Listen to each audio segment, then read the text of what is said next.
an experienced police officer of 31 years of service, who commands the respect of his fellow officers and the men and women of the police force and the public at large. I'm confident that, as he's already demonstrating, he will be in the front line of an impartial, politically colorblind administration and enforcement of the laws of the country, especially in this sensitive election year. I wish him a successful tenure of office and wish his predecessor, Mr. David Asante Apietu, well in his retirement. Mr. Speaker, some events in life leave an afterglow. Members will have to excuse me, I have a bad cold. Long after they have ended. I believe we can confidently say that the designation of 2019 as a year of return and the events that emanated from that decision have certainly left an afterglow that Ghana can and must cherish.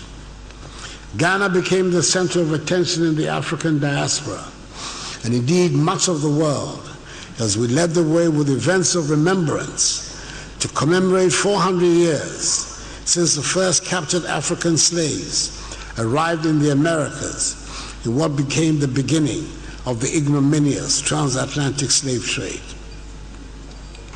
The event being commemorated left deep scars and remains a source of unimaginable grief for all peoples of African descent.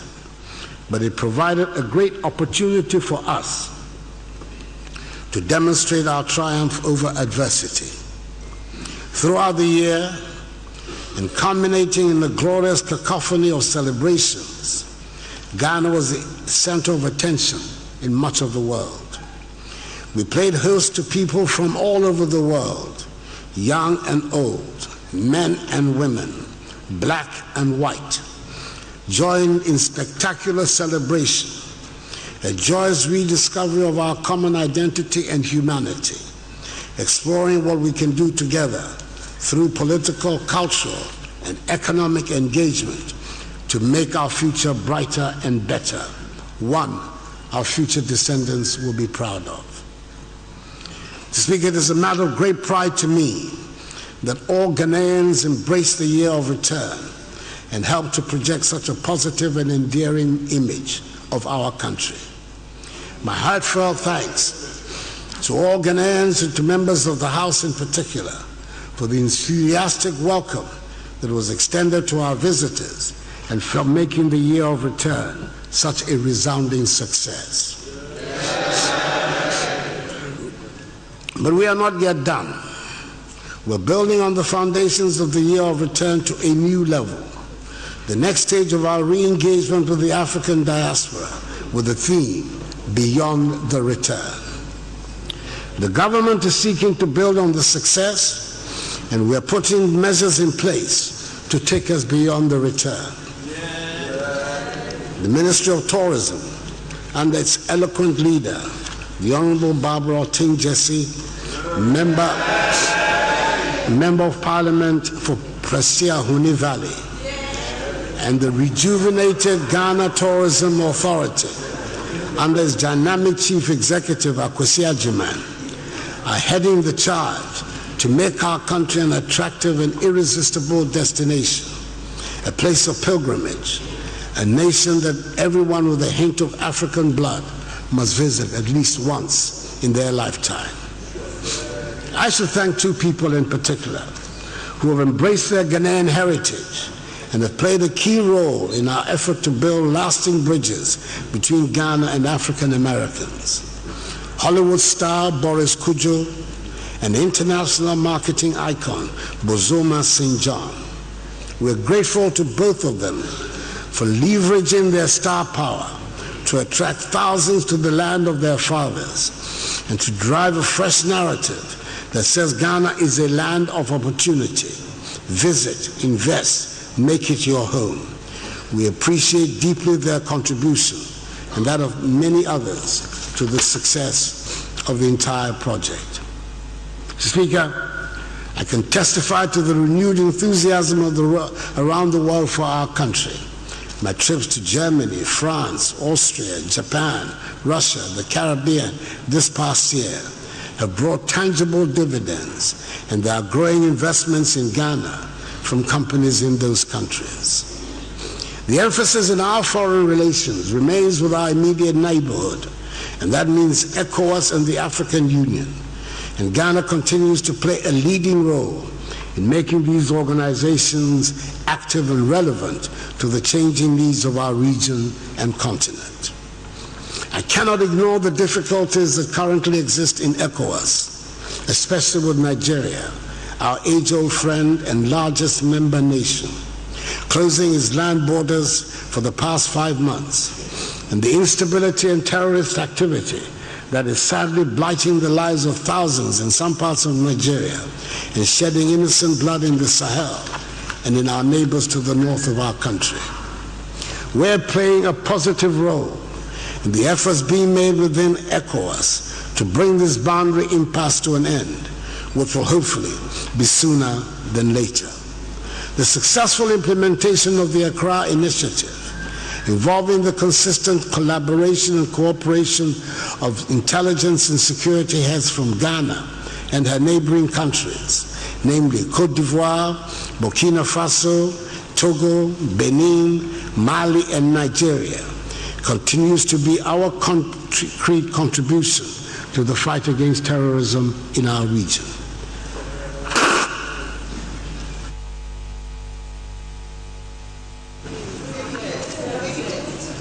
Through joint security operations, such as Kwandungu and the ongoing Operation Conquered Fist, we continue to reinforce the security of our northwestern, northern, and northeastern borders to guard against any infiltrations into the country. All of us have a vested interest in helping to maintain the peace, stability, and security of Ghana in the current troubling circumstances of our region. Mr. Speaker, we never lose sight of the fact that there are many Ghanaian communities in all parts of the world, and our missions abroad have been charged anew to be alive to their needs. I'm happy to report that Ghanaians in the diaspora are very much involved in whatever happens in their home country. Wherever I go, I meet with them, and they are often very well informed and insistent on accountability from government officials. Let us never forget that the remittances from Ghanaians abroad constitute a healthy part of our economy, and I always encourage them to bring their acquired skills to invigorate the political and economic landscape. Mr. Speaker, it is important that I make special mention of Ghana's relationship with the People's Republic of China, which has grown exponentially over the past few years.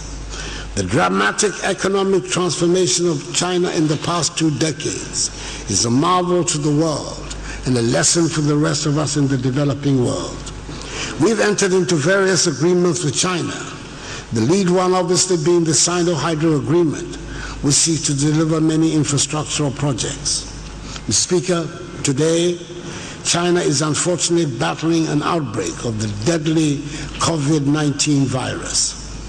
We sympathize with the people of China at this time of great trouble. I have written to President Xi Jinping to convey to the government and the people of China the solidarity and sympathy of the compassionate people of Ghana. We trust that with the tough decisions being implemented to curb the spread of the virus, this nightmare will be over, and soon they will recover from its devastating social and economic impact. There is a sizable Ghanaian community in China, and our government through our embassy has been working with the Chinese authorities to find the best way to deal with this situation. The Ghanaian community includes 4,760 students, out of which 300 students are studying in Hubei province and 200 in the city of Wuhan, the epicenter of the outbreak. We have a delicate situation on our hands, Mr. Speaker, and it does not benefit anybody to try to score points by introducing ill-judged politics into this ongoing medical conundrum and humanitarian tragedy.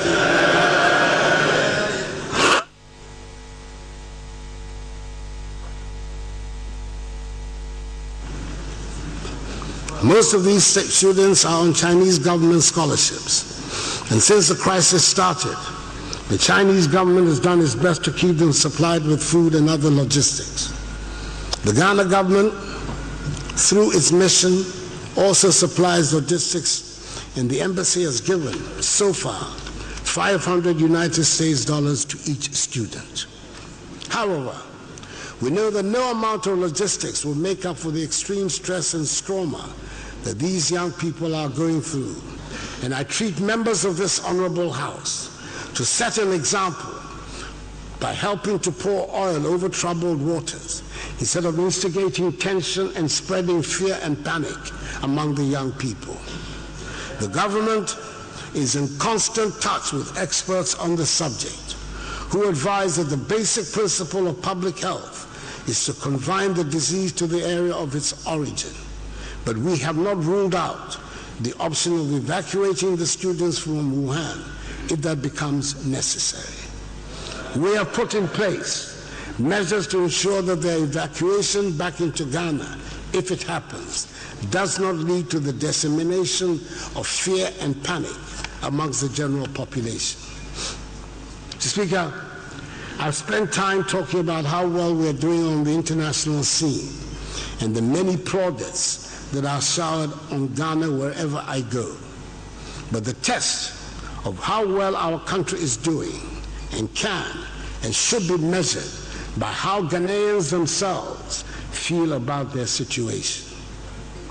10 days ago, our Vice President and Chairman of the Economic Management Team, Alhaji Dr. Mahamudu Bawumia, made a presentation at the town hall meeting in Kumasi, in which he gave a detailed and comprehensive account of the performance of the economy under 3 years of management by an NPP government led by me. He went to great lengths to identify the promises that had been made in the 2016 manifesto that we took to the country.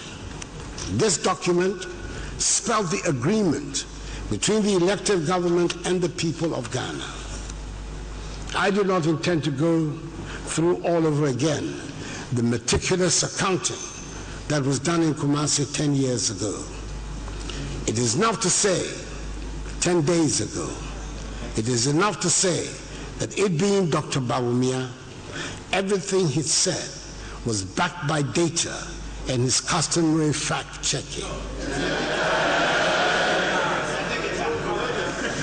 He ended by asserting that 78% of the promises we made solemnly to the people of Ghana have been or are in the process of being fulfilled. There has so far been no factual challenge to his compelling testimony. Mr. Speaker, in 3 years we've reduced inflation to its lowest level, 7.8% in January 2020, since 1992. For the first time in over 40 years, we've had a fiscal deficit below 5% of GDP for 3 years in a row. For the first time in over 20 years, the balance of trade, that is the difference between our exports and imports, has been in surplus for 3 consecutive years. Our current account deficit is shrinking, interest rates are declining, and the average annual rate of depreciation of the cedi is at its lowest for any first-term government in the Fourth Republic. Our economic growth has rebounded to place Ghana among the fastest-growing economies in the world for 3 years in a row at an annual average of 7% GDP growth, up from 3.4% in 2016, the lowest in nearly 3 decades. The international investor community has recognized this development, resulting in Ghana today being the largest recipient of foreign direct investment in West Africa. The sovereign credit ratings agencies have upgraded our ratings and also improved the outlook for this year, notwithstanding the fact that it is an election year. This is a massive vote of confidence in the current management of the economy, as best illustrated by Ghana's successful issue of the longest dated Eurobond ever issued by a sub-Saharan African country, with investors placing 15 billion United States dollars of orders for Ghana's 41-year Eurobond. The 7-year bond attracted the lowest coupon rates ever for Ghana at 6.375%, compared with the 9.25% Ghana had to pay for a similar Eurobond issue in 2016.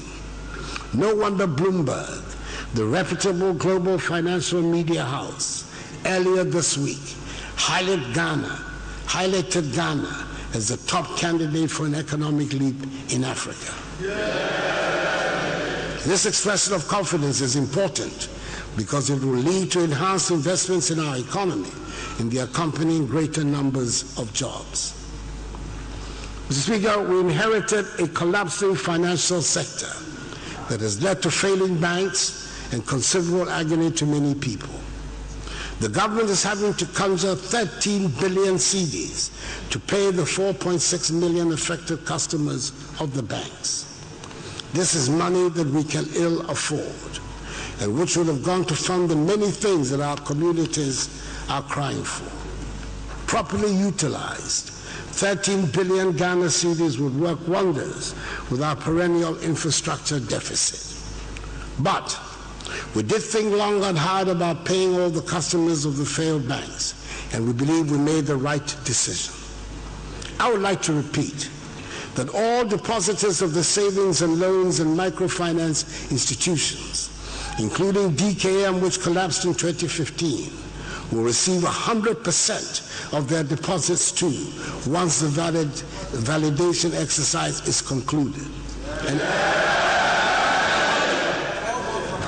And I'm informed that the receiver of the savings and loans and microfinance institutions will begin on Monday the 24th of February making payments to their customers. These monies totaling 5 billion cedis, being in addition to 13 billion cedis being paid to the customers of the failed banks. We hope that lessons have been learned, and this will serve as a healthy caution to those who are offered unrealistic interest rates on deposits. I do not think it will be possible to repeat this grand pay-up in another lifetime. I want to assure Ghanaians that we're going to hold those who have been responsible for these failures of financial institutions, the supervisors and management of these institutions, accountable. A process which has already started. We expect that those whose job it is to supervise the banks and other financial institutions will do their jobs honestly and competently. I'm very encouraged by the many corporate governance measures that have already been put in place by the Bank of Ghana under the strong leadership of Governor Ernest Addison to mitigate such bank failures in the future.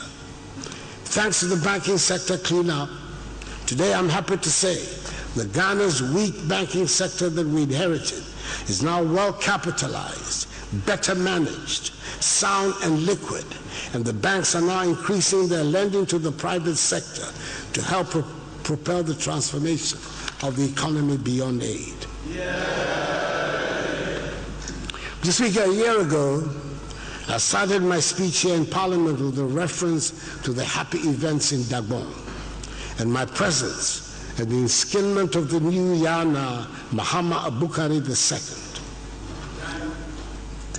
I'm glad to report that about a month ago, the now firmly in place Yana paid a historic visit to Jubilee House.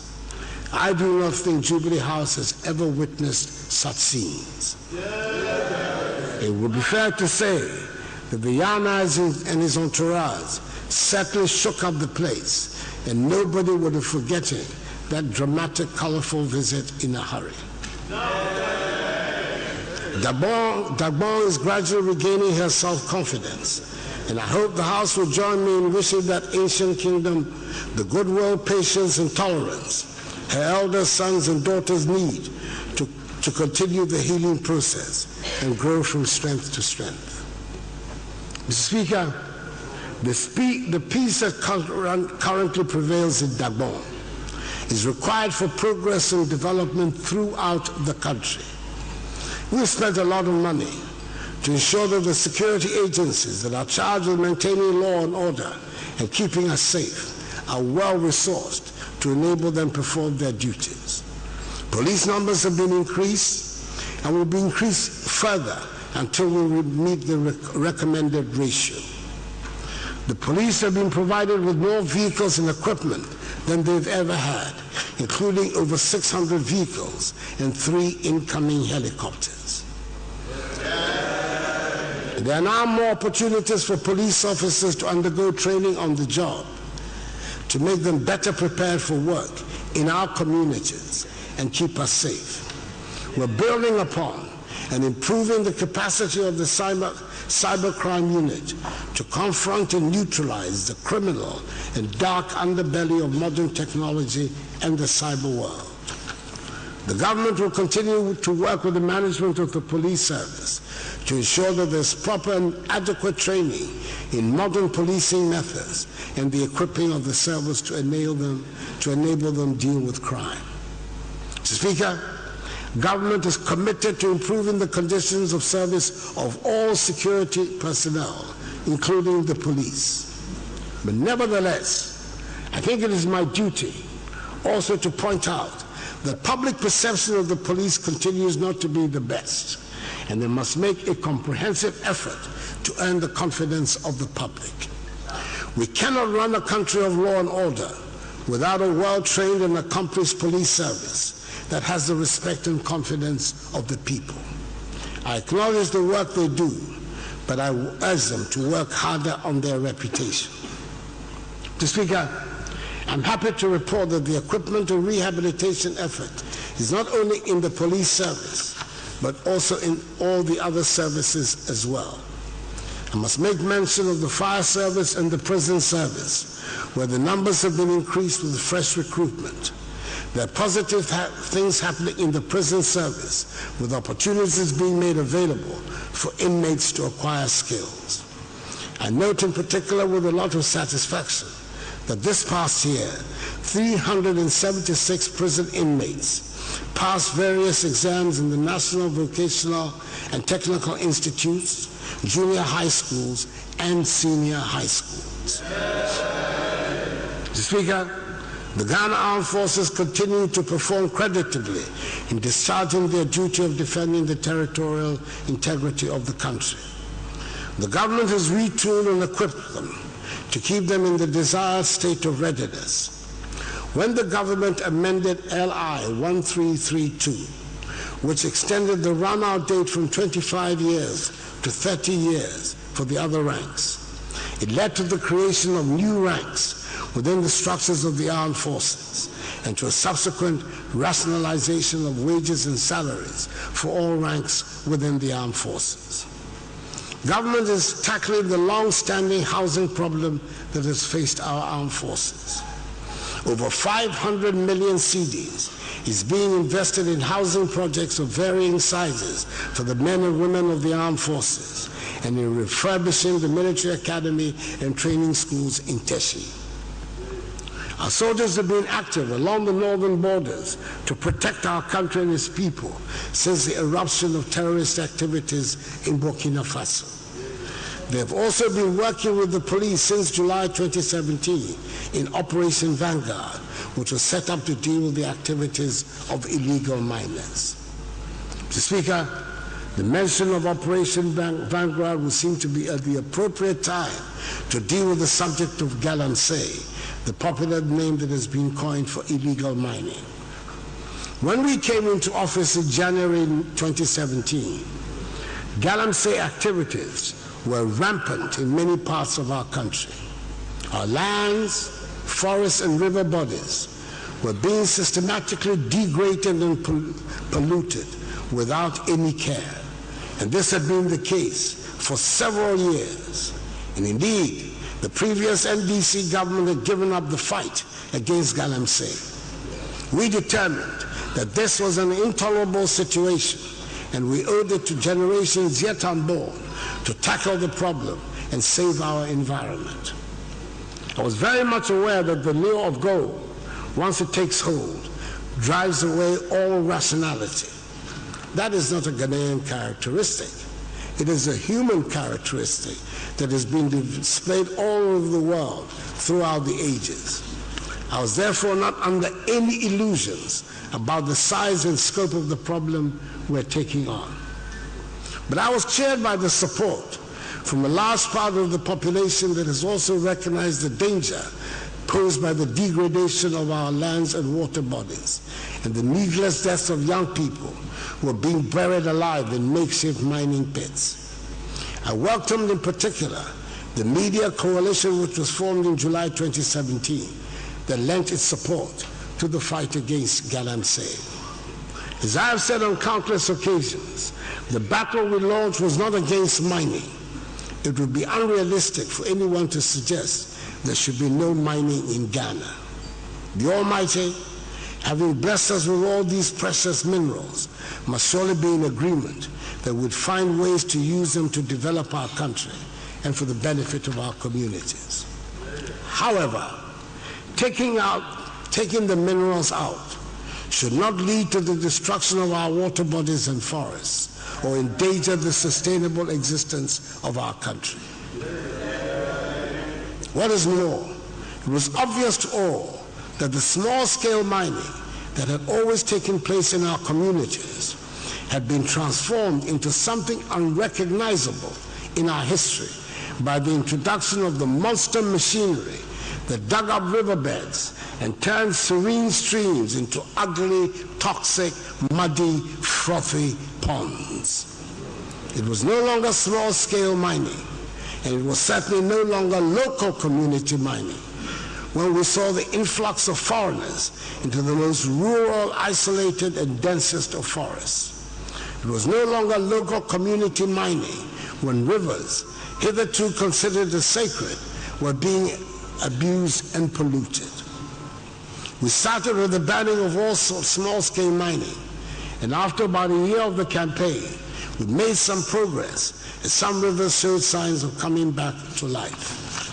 The University of Mines and Technology at Takwa took on the role of training local people in sustainable mining. And by the time the ban on small-scale mining was lifted last year, almost 4,000 had received the training. The Honorable House also did its part by amending the Mining Act to raise the penalties for illegal mining and prohibiting foreign nationals from participating in any way in small-scale mining. The nation is grateful for the intervention of Parliament.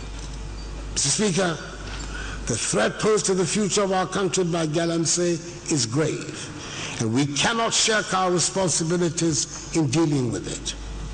I'm appealing to the media coalition not to be daunted by the difficulties in the fight against Galamsey. The government will not weaken its stance and welcomes the continuous support of the media coalition. The Interministerial Committee Against Illegal Mining has been working hard and has had some successes. Under the auspices of this committee, the Ministry of Local Government has formulated and is implementing the Alternative Livelihood Program in 35 severely affected Galamsey districts across the country. Last year, 500 youth, mainly engaged in illegal mining, were trained and graduated in vocational and technical skills from community development, vocational and technical institutions. They've been provided with startup tools and equipment. An additional 607 youth are currently undergoing similar training, 240 of whom are in the community development institutions, while 367 are attached to master craftsmen through apprenticeship at the community level. Operation Vanguard has been largely successful, even though problems still remain. Mining with impunity on water bodies and in forest reserves has declined. More than 4,000 miners have received training in sustainable mining. The number of individuals dying in collapsed mining tunnels and pits in the few unauthorized locations left has reduced by more than 90%. Operation Vanguard has been particularly effective in helping to restore the order which has permitted the reopening of the famous Obuasi mine of AngloGold Ashanti.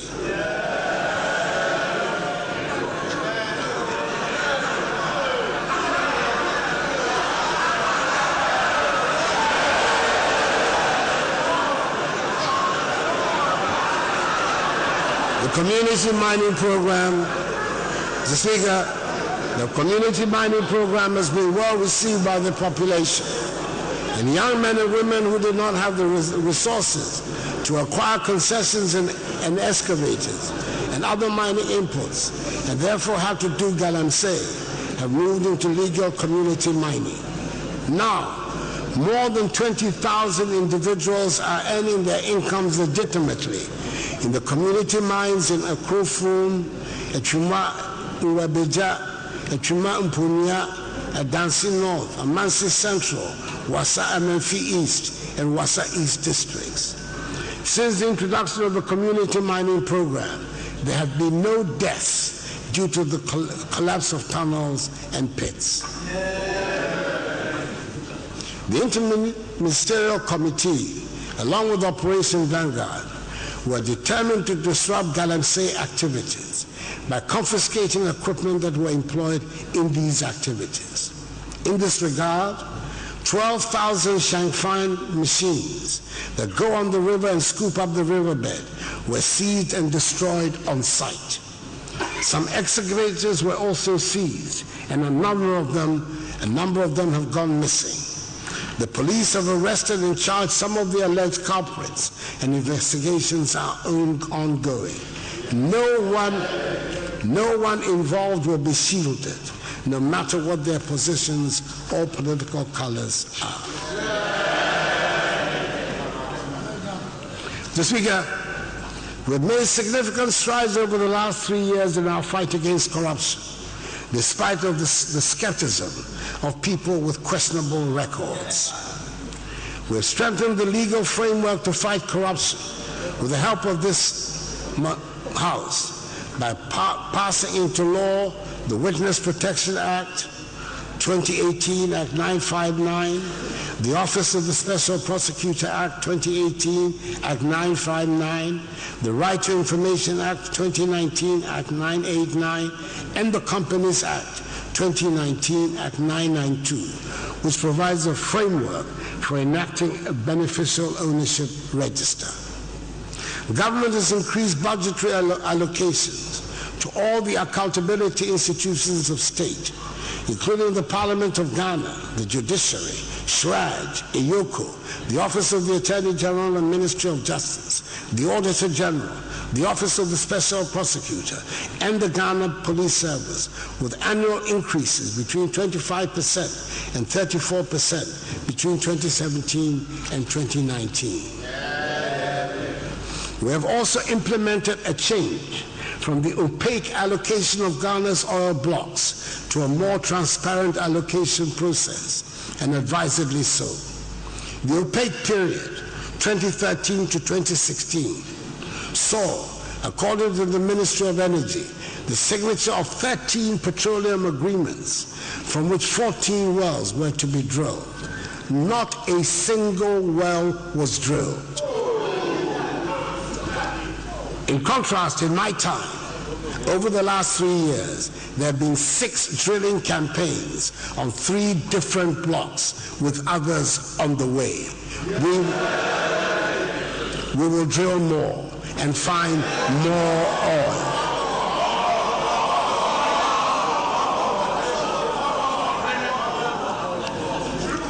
Some 40 or more high-profile personalities are currently before the courts on various corruption charges, and more are in the pipeline.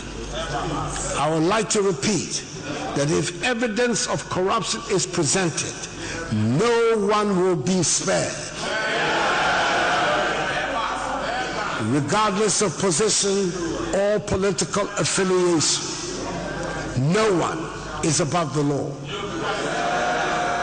That is the true meaning of equality before the law.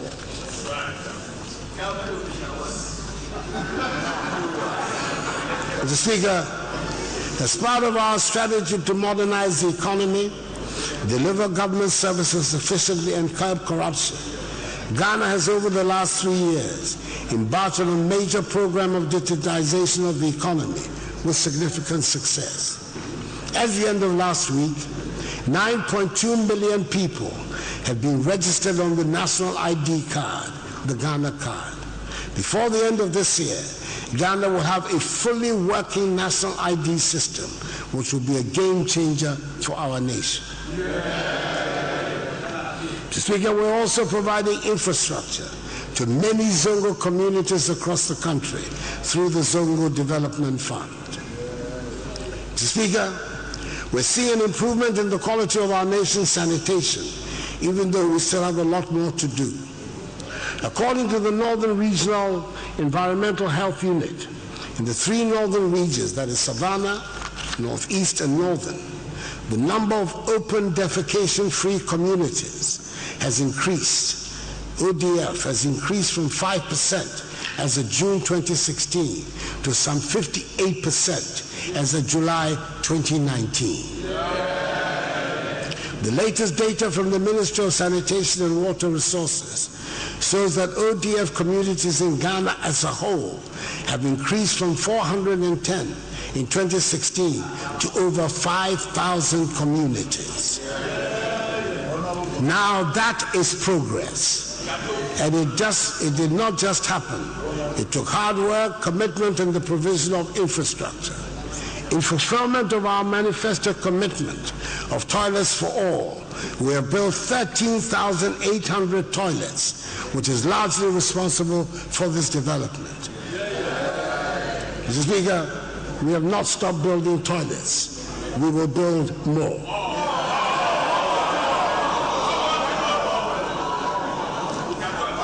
Mr. Speaker, another good example of deliberate, well-thought-out policy, executed through hard work and commitment, that is generating dividends, is what we've done about food and agriculture in the past 3 years. It bears repeating that agriculture was very much in the doldrums when we came into office, with a growth rate of 2.9%. We introduced the program for planting for food and jobs and set about to make agriculture an attractive profession.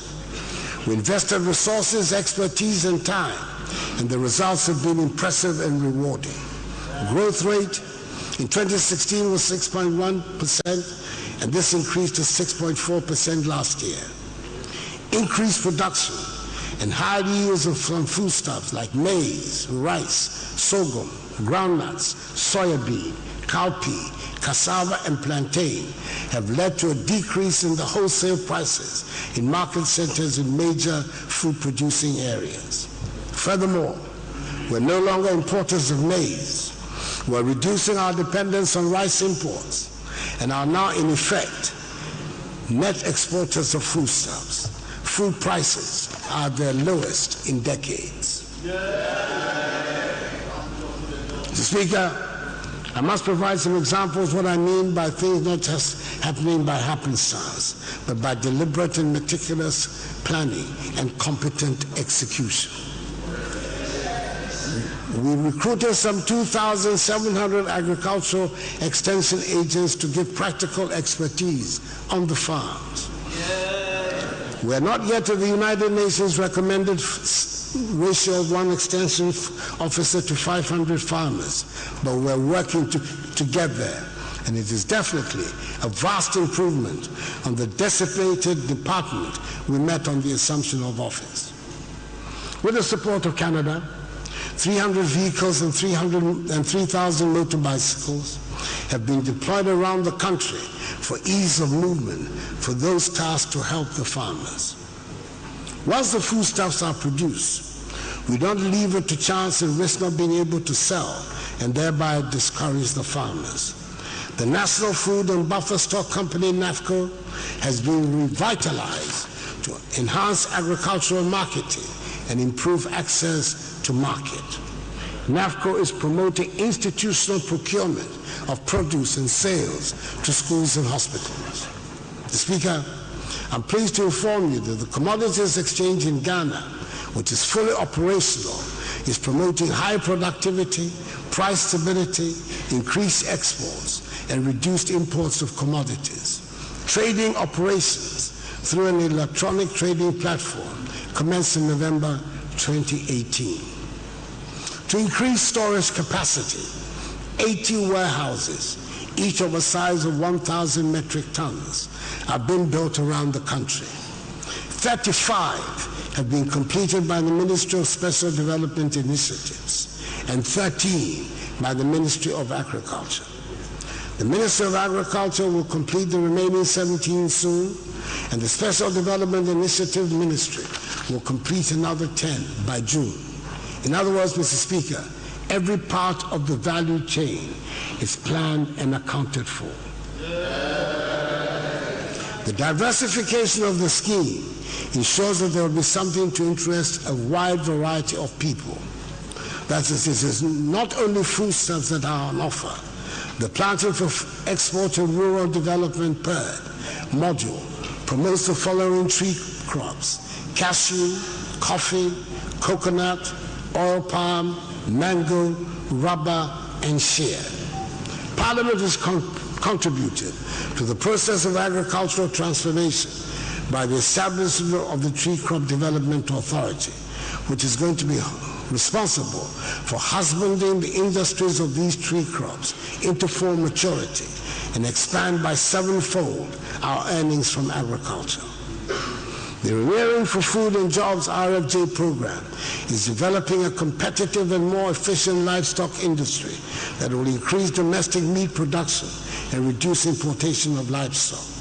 265 small earth dams have also been completed under the One Village, One Dam initiative. More will be done this year. At the heart of all these efforts is the determination to make agriculture an attractive business to young, educated Ghanaians. And that is why modernization, mechanization, and the use of technology are all part of the scheme.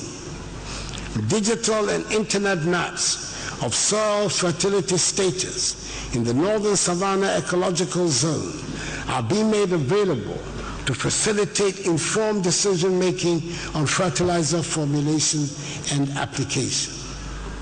If any more proof were needed that under this government, agriculture is a high-tech undertaking, Mr. Speaker, an electronic platform is being established to capture and monitor the activities of participating farmers. As of December 2019, 500,000 farmers have been biometrically registered. Mr. Speaker, it gives me great joy to be able to tell this House that modernization is finally coming to the fishing industry as well. New ways of doing things are being accepted, and our fisher folk are now ready to take a leap into scientific and sustainable methods of fishing. For 2 consecutive years now, our fisher folk have accepted a closed season and allowed fishes to spawn without disturbance in our waters. Constructions of the 10 long-promised, much-publicized landing sites in Senyabreku, Elmina, Mori, Mumford, Winneba, Gumwa-Fete, Disco, Axim, Teshi, and Kita have finally started. Axim, Disco, Senyabreku, and Gumwa-Fete will be completed by the end of this year, with the remainder being completed early next year. Construction of the Jamestown Harbor will commence in March, following the completion of technical work. Mr. Speaker, I'm looking forward to the business resource centers being built, helping the country to unearth some exciting young entrepreneurs. 37 of them have been completed. These centers are one-stop enterprise support centers that provide full range of business development services, investment facilitation and information services to entrepreneurs and business enterprises at the district level. On Monday, I was very pleased to be at KJB in the Oti region to commission one of the 37 BRCs that have been completed around the country. In November last year, I commissioned another one at the Fidrasi Asokore in the Ashanti region. The BRCs are all being equipped with modern IT infrastructure and networked through a virtual private network to facilitate efficient delivery of their operations. We have built 37. We're building 30 more. The young people that I met during the presidential pitch program, for example, give me a lot of hope and assure me as having the potential to benefit from the BRCs, the National Entrepreneurship and Innovations Plan, NEIP, and take on the world. Mr. Speaker, the government is aggressively pursuing its plans for industrial transformation. Whilst the Business Development Ministry works on bringing out entrepreneurial skills and encouraging young people to spot business opportunities, we're paying greater attention to making Ghana an easy place to do business and set up industries. Having won the bid to host the headquarters of the African Continental Free Trade Area, AFCFTA, in Accra, the government has provided a permanent office building to host the Secretariat.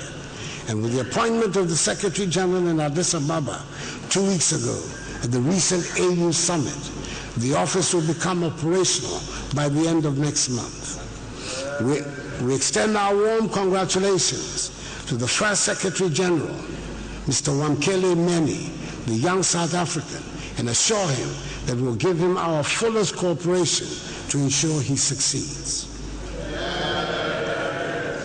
Speaker, we launched the Ghana Automotive Development Policy in August last year, and it has so far attracted investment and commercial interest from some very big players, including Toyota, Volkswagen, Nissan, Renault, Hyundai, Sinotruk, and Suzuki.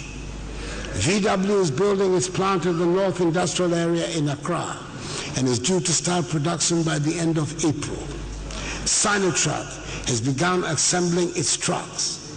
Toyota is scheduled to start the assembly of vehicles in Tema in the last quarter of this year. We have high hopes for this new industry, which has come to join our own Kantanka. Speaker, we are determined at long last to exploit our large bauxite, manganese, and iron ore deposits, which will enable us to establish an integrated bauxite and aluminum industry and an iron and steel industry. The Ghana Integrated Bauxite and Aluminum Development Corporation and the Ghana Integrated Iron and Steel Corporation have been established by law as the vehicles for this exploitation. The process are underway for the selection this year of joint venture partners for the development of the full value chain of these two multi-billion-dollar industries, which will give a tremendous boost to Ghanaian industrialization. Mr. Speaker, all our best-laid plans for industrialization will come to naught unless we have a reliable and reasonably priced energy source. It probably says something about the progress we have made that in discussing the state of our nation, it takes a while even to get into our power supply matters. It gives me great pleasure to be able to say that we have overcome the Dumsor menace. But unfortunately, I cannot say that we have resolved all our energy problems. It is still work in progress. Further, the 5 years of energy crisis led to the signing of what can only be described as usurious contracts that have landed our country with a huge financial burden. The take-or-pay contracts resulted in the country being saddled with expensive excess power and are having to pay nearly $1 billion United States dollars in 2018 and 2019 for power we did not need. We're working to find a way out to ensure reliable power supply at a cost that makes us competitive in the region. In the meantime, the industrialization flagship project, One District, One Factory, is progressing and beginning to show dividends. A total of 181 projects spread across 112 districts are currently at various stages of implementation under the program. 58 companies already in registration operation, 26 projects currently under construction, 58 AFDB small-scale projects ready for salt cutting in the early part of this year, and 26 pipeline projects are ready to commence implementation by the first quarter of this year.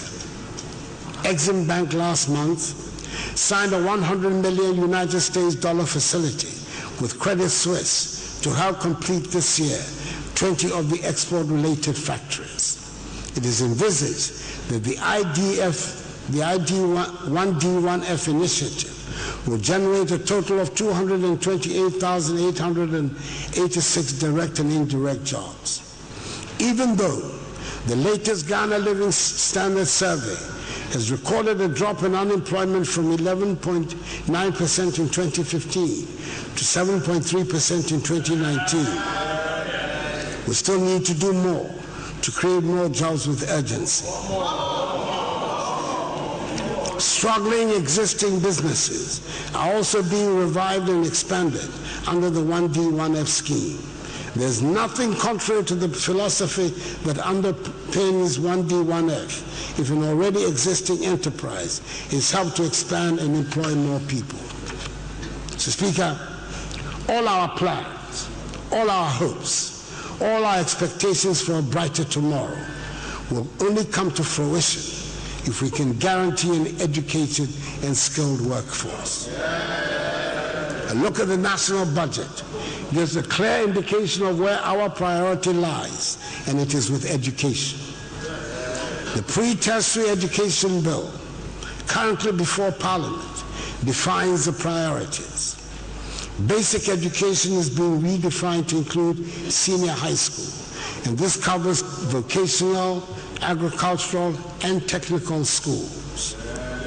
The emphasis is aggressively to promote science, technology, and engineering and mathematics, STEM education, across all levels of the education system.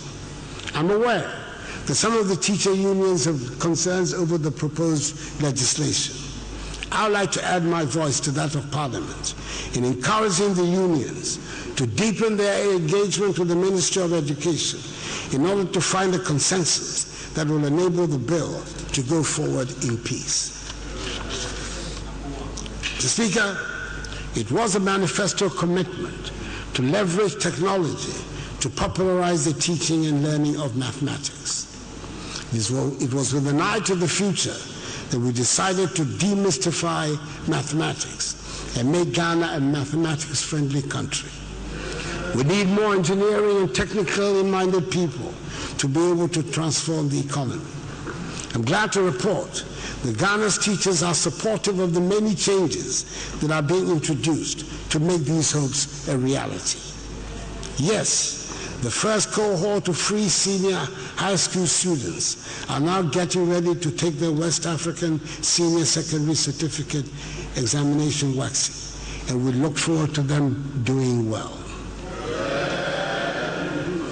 Despite the continuing hostility of a few about the merits of the free senior high school policy, I'm glad to note that it has been widely accepted by the overwhelming majority of Ghanaians.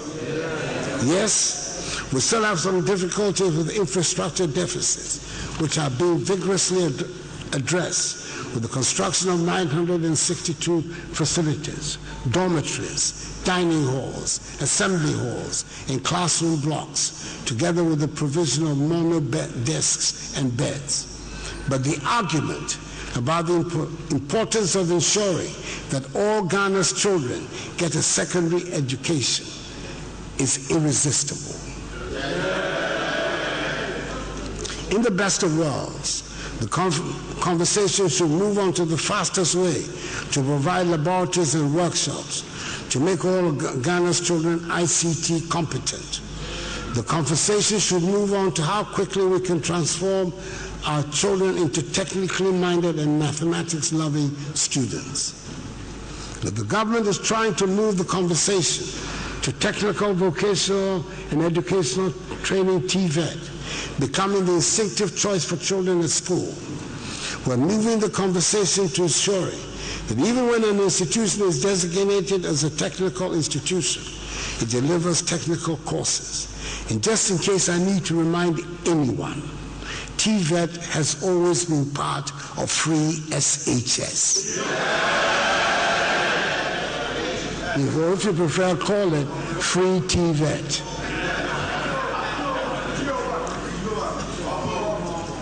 I'm well aware that we need a happy and contented group of teachers to ensure that the teaching and learning environment is happy and safe for our children. We have restored the teacher trainee allowances, employed 67,000 teachers, paid Tier 2 pension funds of teachers, cleared the 3-year backlog of non-promotion of teachers, abandoned the 3-month pay policy we inherited for newly recruited teachers, and cleared 92% of the legacy arrears. We have resourced the research and book allowances that were cancelled. And we have agreed to grant teachers a professional allowance. The new promotion policy for teachers, announced some 2 weeks ago, has been well received by teachers. The government is determined to restore dignity to the teaching profession. We want the teachers to accept that they hold our destinies in their hands. I'm happy to note, Mr. Speaker, the sporting activities are finding their way back into the regular school curriculum. I'm told the inter-school sporting activities are once again attaining the keen competitive edge that those of us of a certain age remember. Speaker, 10 youth and sports centers of excellence are being constructed across 10 regions of the country at Wa, Doma, Donkwa, Onofin, Ho, Koforidua, Ninehi, Yendi, Navrongo, Axim, and Kaneshie.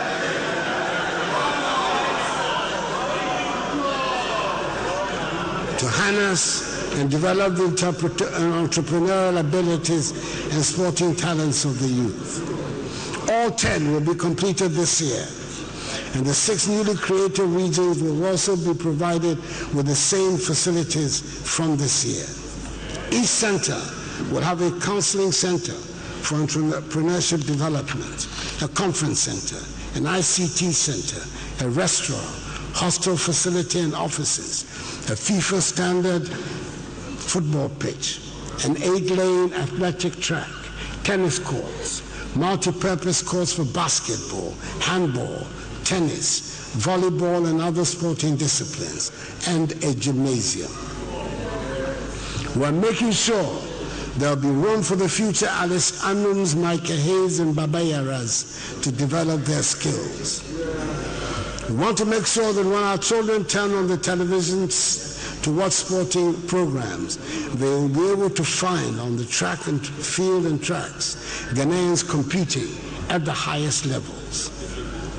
It was with considerable reluctance, Mr. Speaker, the government had to intervene in the administration of football when we decided to dissolve the old GFA because of the bribery and corruption that engulfed its operation. Government worked with FIFA, established the Normalization Committee, and helped bring a new GFA into being. I'm happy to know that football, the passion of the nation, has returned to full normalcy, following the election of the new president of the Ghana Football Association, Mr. Kurt Okraku, and I congratulate him on his election. The Ghana Premier League has started, and let us all help bring back the love.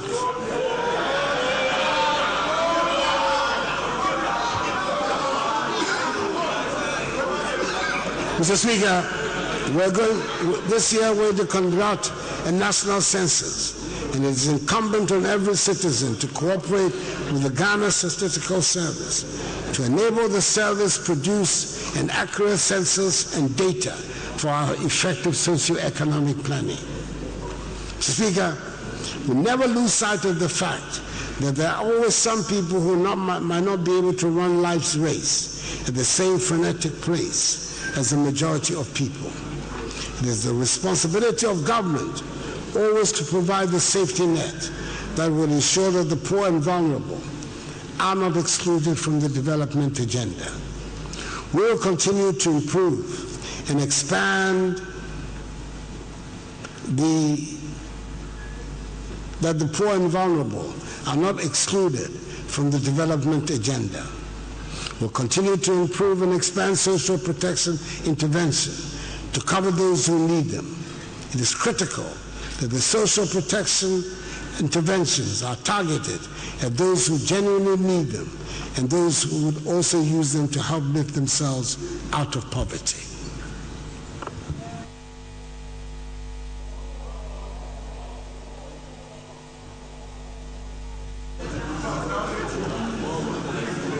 Mr. Speaker, the Ghana National Household Registry, in collaboration with the Ghana Statistical Service, is collecting data on all extremely poor households in the country through interinstitutional coordination to ensure efficiency and effectiveness in social protection spending and eliminate duplication in targeting and selection of beneficiaries for social protection programs.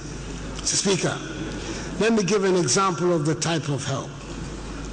For the first time in the country's history, a dedicated fund of 5 million cedis to support women entrepreneurs with disability has been established. The fund, known as Presidential Empowerment for Women Entrepreneurs with Disability, is to provide financial support to 1,000 women entrepreneurs with disability in 2 years, either to establish or scale up their businesses. So far, 850 women entrepreneurs with disability across the country have benefited from the fund, which is 50% grant and 50% loan without interest. The support has enabled the women to expand their businesses and to create 180 direct jobs and many more indirect jobs. The Presidential Empowerment for Women Entrepreneurs with Disability does not only help deliver a manifesto commitment, it is also in fulfillment of SDG Goals 5, 8, and 10, which aim to ensure economic inclusion of women and to harness their talents and capabilities for national development. Speaker, we have begun the process of amending the Disability Act, Act 715, to comply with the United Nations Convention on the Rights of Persons with Disabilities, and hopefully this House will pass it before the end of the year. As part of the disability inclusive policy of government, all metropolitan, municipal, and district assemblies have representations of persons with disabilities to enable them partake in local level governance. Mr. Speaker, the general health of the people is an important ingredient in making rapid development. 65,000 new healthcare personnel from 2017 to date have been recruited. The National Health Insurance Scheme is operating more adequately and is enjoying the confidence of the increasing numbers of its users, with the number of active members up from 10.6 million in 2016 to 12.3 million at the end of 2019. I remember last year, I urged Ghanaians to renew their NHIS membership by dialing *929# on any mobile phone network. I'm glad it has had an impact, as 5 million people renew their NHS membership through the Mobile Renewal Services platform in 2019. As the nation has made progress in eradicating the communicable diseases that used to be the main cause of mortality, we're in danger of falling into the lifestyle disease trap. Too many of us are overweight.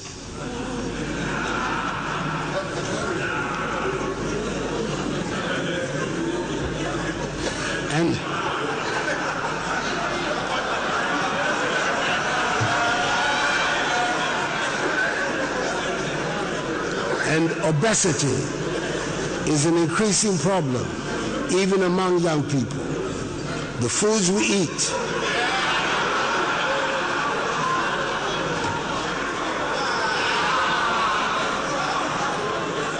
Speaker, the foods we eat, the mode of cooking, and the lack of exercise are all now having a great impression on our health. It is time we all learn to take responsibility for our individual health and accept that our health is very much determined by our lifestyle. Speaker, one big problem we have is how we move people and goods from place to place. I'm glad to report that we're making significant and verifiable progress in the railway sector. We can now take for granted, and as part of the normal transportation routes, the rehabilitation of some of the old narrow gauge lines that have been pressed back into service. The Tema to Accra line has been operational for 2 years, and the Accra to Nsawam line would soon be. The Takoradi to Takwa line was inaugurated a few weeks ago and is proving to be very popular and being enthusiastically patronized. Mr. Speaker, there are other suburban lines that we will soon be brought into our everyday lives. Those are exciting, of course, but the big one remains the Tema to Ouagadougou, or to put it less dramatically, the Accra to Paga line. What started as the Tema to Paga railway line has become the Ghana to Burkina Faso interconnectivity project. Approximately 800 kilometers of this rail line will be in Ghana and 200 kilometers in Burkina Faso. Speaker, Ghana Cabinet has approved the final route for this line. The approximately 100-kilometer Tema to Akwamu in Pakadai line is the first section of the Tema to Ouagadougou rail line. At the environments of Dwapong, a branch line from Tema to Pakadai will continue through Hohoi, Nkwanta, Dambai, Yendi, Tamale, Waliwali, Nalerigu, Sheni, Bogatanga, and then to Paga as the remaining 700 kilometers of the Tema to Ouagadougou railway.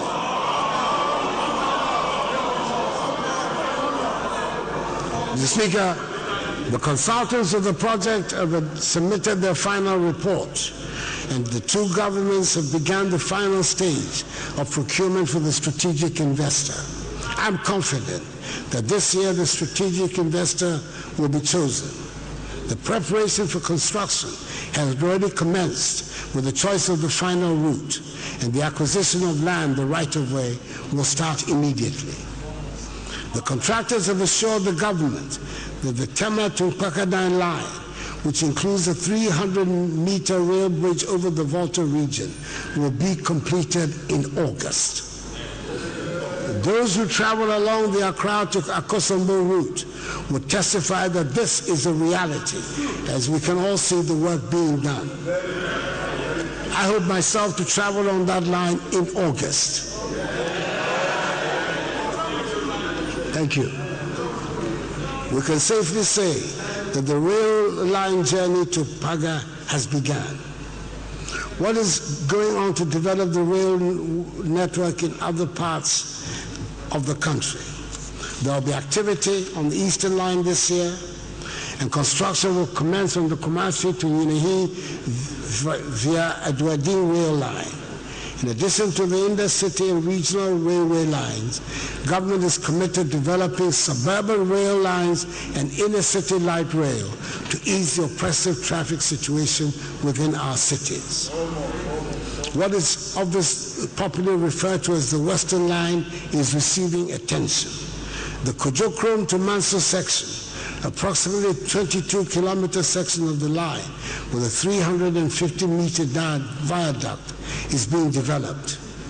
To speed up the development of the line, the contractor has been asked to develop a new standard gauge line with the port of Takoradi to convert the Takoradi to Kujokrom narrow gauge into a standard gauge line, and also to continue the development of the new standard gauge line from Manso to Hulu Valley.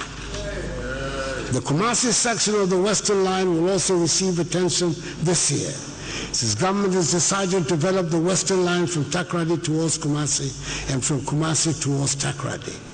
Mr. Speaker, I'm happy to announce that the development of the Kumasi to Aduabi section of the Western Line will commence this year.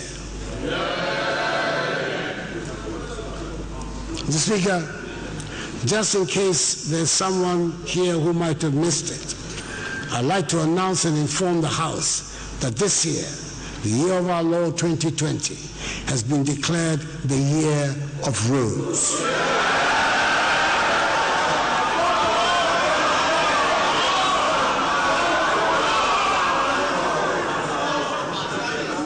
Mr. Speaker, when we declared last year, 2019, as the year of return, it was not because Africans in the diaspora had not been visiting Ghana throughout the years to reconnect with their past. We wanted to make a special year of it. We wanted to draw attention to it and inform the whole world. We considered it important. That is the idea of the year of roads. There are legitimate cases to be made for emphasis to be placed on any of the many deficits in our infrastructure. This year, this government is saying we're putting the emphasis on roads. Gradually,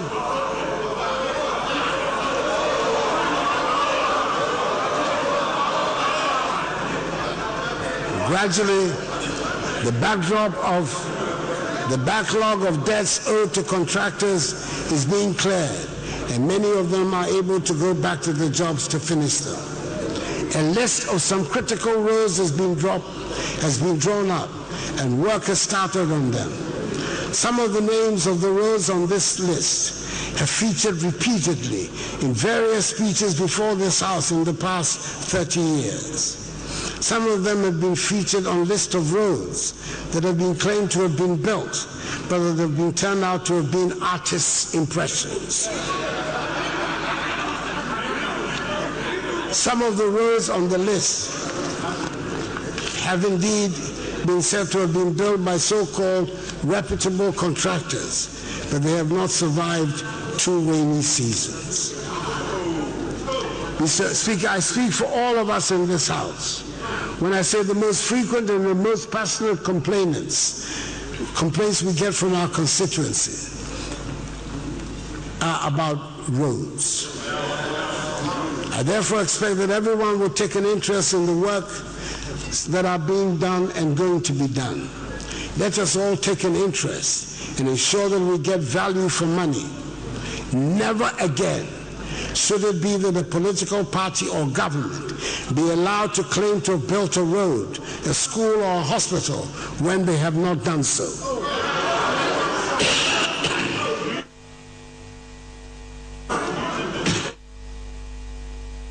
No longer should it be permissible the project supervisors and consultants sign off on buildings and roads for contractors to be paid for shoddy work or work not done. We live in these communities where these fake projects are said to have been undertaken, and we should make it each our business to ensure the work that the work is what it claims to be, and contractors get paid for work they have indeed done. The ministry has published the list of critical roads that the government is undertaking to do, and I shall not be reciting them here.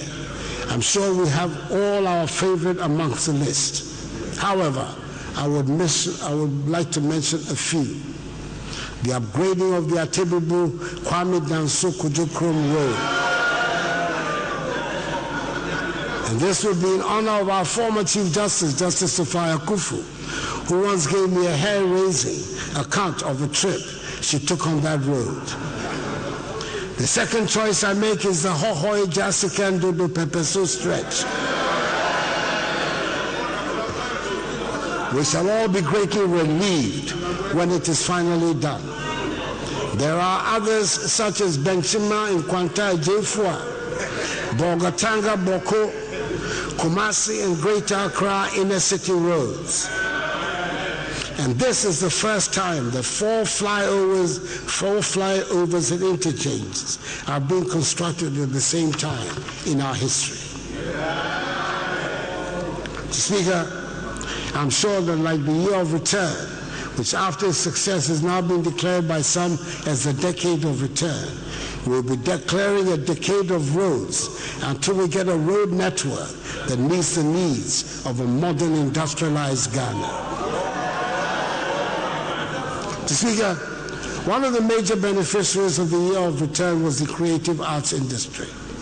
Our commitment to the development of Ghana's creative arts industry is absolute. I inaugurated in December last year the National Film Authority, whose function it is to supervise an economically self-sustaining and culturally conscious film industry in the country.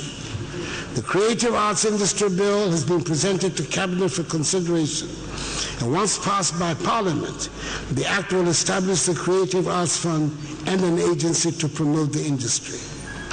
Government has also reaffirmed its commitment to the growth of the industry by commencing the construction of the very first senior high school in Ghana dedicated solely to the development of the creative arts industry. I cut the sword for this construction in Kumasi again in December last year. We are determined to do more.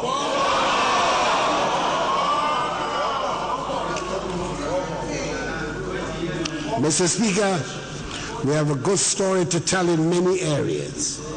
Once moribund, derelict state enterprises have been revitalized. Let me list a few. State Housing Corporation, Ghana Publishing Corporation, Ghana Post, GIHOC, State Transport Corporation, Ghana Maritime Authority have all been given a new lease of life and are functioning with greater efficiency and becoming again profit centers. Digitization has led to a remarkable improvement in the delivery of public services. We are all greatly relieved, for example, that the hassle has been removed for those who want to get passports. We're equally relieved that DVLA offices are no longer the nightmare places they used to be, and we can get driver's license without having to go through Guru boys. I've not had the experience myself yet, but I'm assured that the STC has been transformed and it is now a pleasant experience to travel on their buses. SSNIT SNIT has given a guarantee that when people apply for their pensions, they would get them within 2 weeks. I'm told most people get them within 10 days, a far cry from the sad, disgraceful, and humiliating experience that pensioners used to go through to get their pensions. We've implemented a digital property address system which gives an address to every location in Ghana. We now have the first of its kind mobile money interoperability payment system in Africa.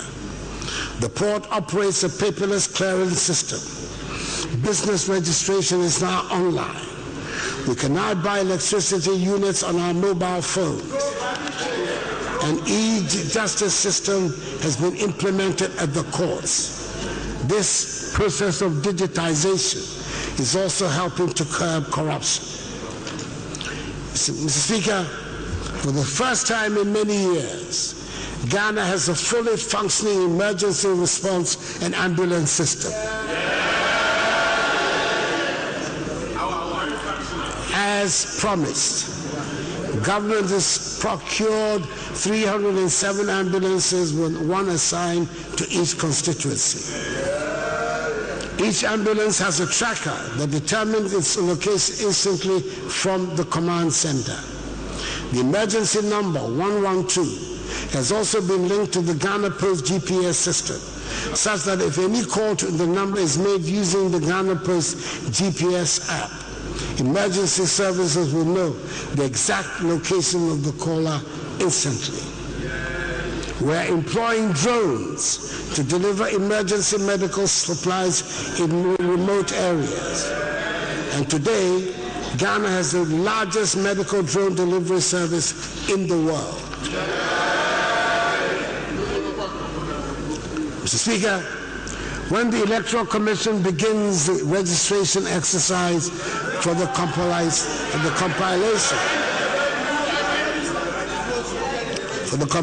of a new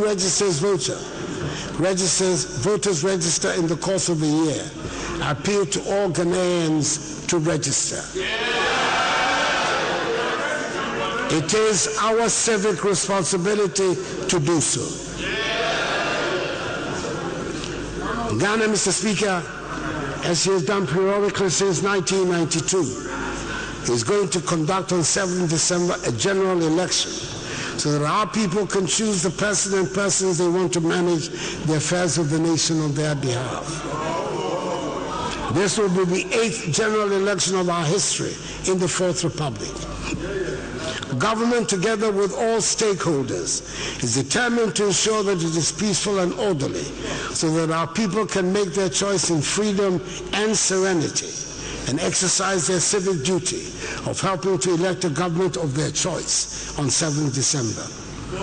We should all commit ourselves to uphold the reputation of our nation as a beacon of democracy, and we expect the media to help lead the way in that regard. Mr. Speaker, despite the achievements of this government, some of which I have outlined, I hasten to add that we still have some way to go to reach the Ghana we want.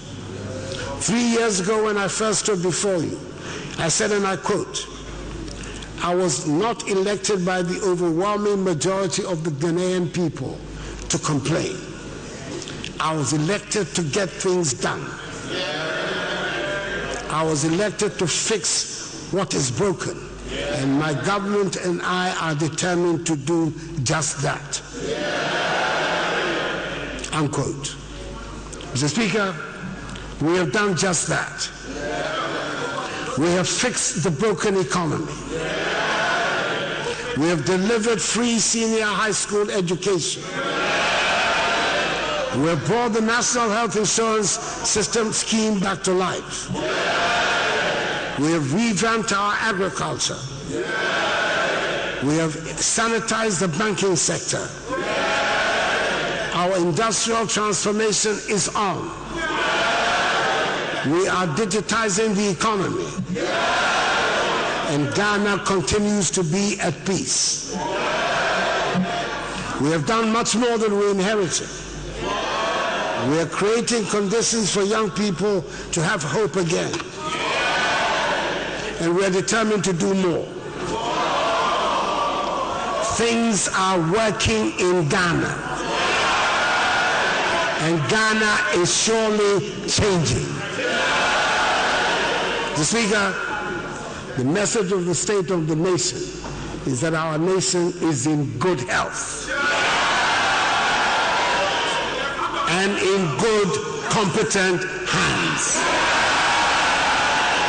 May God bless us all in our homeland, Ghana, and make her great and strong. I thank you for your attention.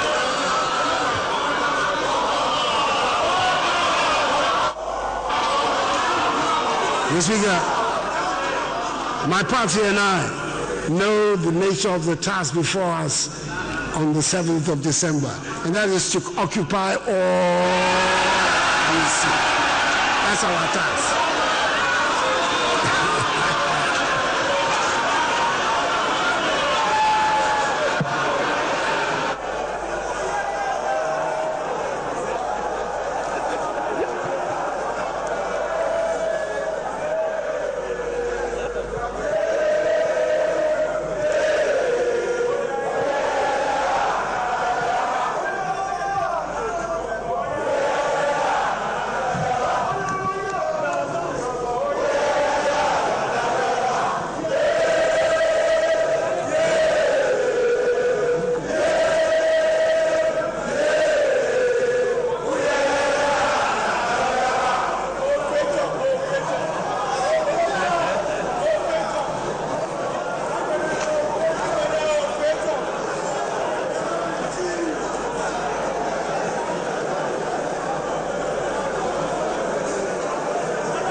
Honorable members, order.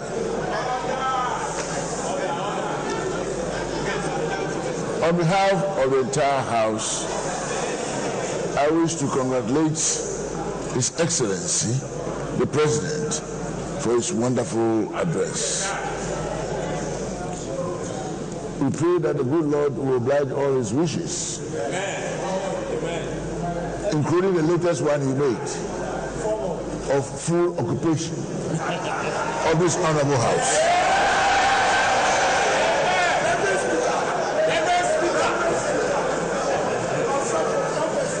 Honorable members, in accordance with Standing Order 58, I wish to convey to His Excellency, the President, of our continuing support for all good works. And I seize the opportunity to once more appreciate the presence of the armed forces of the Republic who have given us security this morning, as well as other security agencies and our own internal security, for all the services they have ensured the smooth success of this function. We also wish to acknowledge at this juncture the presence of the former Chief Justice of the Republic, Her Lordship, Mrs. Georgina Wood. We have a number of senior ministers and top officials who we claim to be one of our own, including the Honorable Senior Minister, Honorable Osafo Mafu, the Honorable Cecilia Dapaya, the Honorable Gifty Kusi, Honorable Natoshi Ado, Honorable Sam Okudito,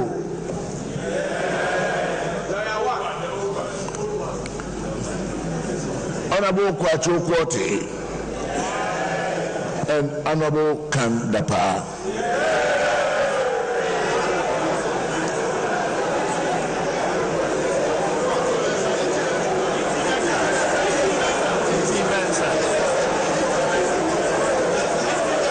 And definitely, not the least, Honorable U.T.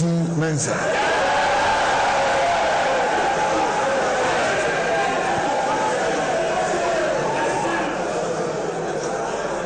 Honorable members, again and in accordance with our practice, a formal communication will be sent to His Excellency the President after the House has debated his message. The full debate on the message will commence on a date determined by the Business Committee of this Honorable House. At this juncture, whereas the Honorable Majority Leader of the House, and Minister of Government Business, to give us any further indication.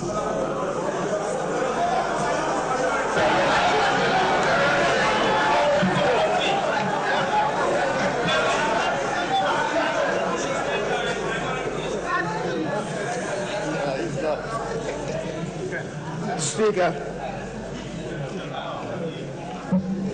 Article 67 of the 1992 Republican Constitution provides for the President to deliver to the Republic a message on the state of the nation.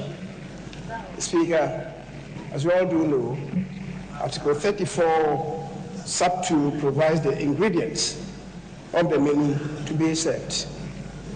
Today, the President of the Republic has done what is required and indeed provided much more information. Speaker, it is instructive to note that this House today has witnessed one of the most dignified atmospheres for the delivery of the message to the state of the nation in recent times. Mr. Speaker, serenity, tranquility, worthy of the dignity of the House has prevailed. And I believe those with discerning spirits, Mr. Speaker, would understand why the dignity of the House has not been assailed today. Mr. Speaker, the practice of this House is to stand down the debate on the President's message. And indeed, the Business Committee meeting this morning has programmed the debate to commence on Tuesday next week. It will span 1 week, and the ensuing week, Tuesday, the leaders of the House would wind up the debate. Mr. Speaker, the House is made up of two sides. Today I see two sides. And the sides who heard the President would participate in the debate. The Speaker, listening to the House, to the President's message, I believe is not confined to the House. Those who are everywhere who heard, who would want to engage in the debate will be welcome. Mr. Speaker, having discharged this responsibility today and in conformity with practice, the House would normally adjourn to say of the President. But that duty, Mr. Speaker, is in the charge of the Speakership. But if you invite me, Mr. Speaker, I would want to accordingly move that the House stands adjourned, having listened to His Excellency until tomorrow, 10 o'clock in the forum. Mr. Speaker, I so move.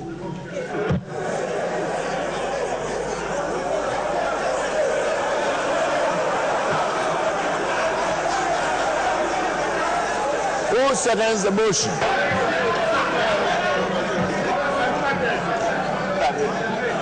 Mr. Speaker, I beg to second the motion every moved by the majority leader and the leader of the House that the House stands adjourned to tomorrow at 10 o'clock in the forenoon. I so second the motion. Thank you. Honourable members, the motion for adjournment has been moved and seconded. All those in favour say aye. Those against say no. The ayes have it.